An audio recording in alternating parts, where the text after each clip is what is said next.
शब मेराज आने वाली, हम रजब के महीने में हैं। इस महीने की एक रात 26वीं रजब और 27वीं शब क्या हुआ था? मुस्तफा करीम सल्लल्लाहु तआला अलैहि वसल्लम की मेराज का वो वाकया हर साल सुनते हो। हुआ क्या था? हदीसों की रोशनी में जिब्राइल अमीन आए, मुस्तफा करीम सल्लल्लाहु तआला अलैहि वसल्लम को मक्का मुकर्रमा से हरम काबा तक ले गए, हरम से उसके बाद मस्जिद अक्सा ले गए। यहाँ तक का तो वाकया कुरान बयान कर रहा है, सुब्हानल्लज़ी अस्रा बिअब्दिही लैलन मिनल मस्जिदिल हराम इलल मस्जिदिल अक्सा। पाक है वो जात जिसने अपने बंदे खास को मस्जिद हरम से मस्जिद अक्सा तक ले गए। और उसके बाद हुआ क्या? सारे नबियों की इमामत फरमाई, सारे नबियों ने मेरे आका के कसीदे पढ़े। फिर उसके बाद सफर हुआ, पहले आसमान, दूसरे आसमान, तीसरे, चौथे, पांचवें, छठे, सातवें आसमान। हर आसमान पर एक एक नबी से मुलाकात, मेरे आका सल्लल्लाहु तआला अलैहि वसल्लम। उसके बाद अर्श, कुर्सी, लौह कलम, जन्नत, दोज़ख, सबके मनाज़िर मुलाहिज़ा फरमाए। सिदरतुल मुंतहा पर गए। उसके बाद जिब्राइल अमीन वहीं रुक गए, आका आगे। हुजूर पाक सल्लल्लाहु तआला अलैहि वसल्लम अब उस जगह का सफर की जिस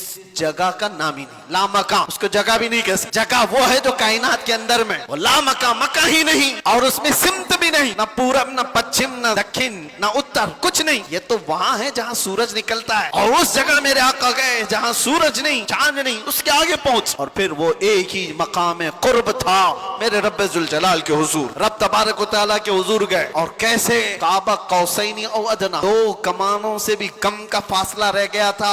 मेरे आका इतने करीब गए, अल्लाह करीम ने अपने कुर्ब में, अपने जिलों में जितना वक्त चाहा हुजूर पाक सल्लल्लाहु अलैहि वसल्लम को शरफ़े मुलाकात अता किया।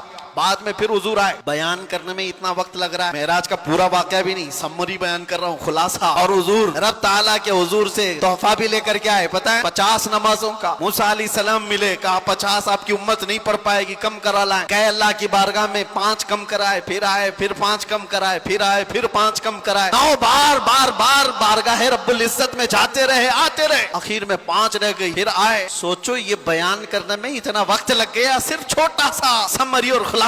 लेकिन हकीकत इस वाकये की ये है, ता अर्श गए फिर आए मोहम्मद। कैसे? हुजूर अर्श भी गए, वापस भी आ गए। जिस कमरे में आप आराम कर रहे थे, दरवाजे की कड़ी, अगर दरवाजा खोल करके आदमी जाए तो कड़ी कितनी देर तक हिलती रहेगी? रिवायतों में ये मिलता है, दरवाजे की जो जंजीर है, यहाँ आप दरवाजा बंद करके गए तो कड़ी हिलती है थोड़ी देर तक के लिए। हुजूर जब मेराज का पूरा सफर तय करके आए थे तो दरवाजे की कड़ी अभी हिल रही थी, और बिस्तर पर आदमी सो करके उठे तो बिस्तर कितनी देर तक गर्म रहेगा? Minute, 1.5 minute. लेकिन हुजूर जब मेराज से वापस आए तो बिस्तर अभी भी गर्म था। ये नहीं कहा गया कि सूरज अभी नहीं तुलू हुआ था, ये नहीं कहा गया कि रात पूरी नहीं गुजरी थी, बल्कि ये कहा जा रहा है अरे जंजीर भी हिल रही थी और बिस्तर भी रहा गर्म। अर्श गए फिर आए मोहम्मद सल्लल्लाहु अलैहि वसल्लम।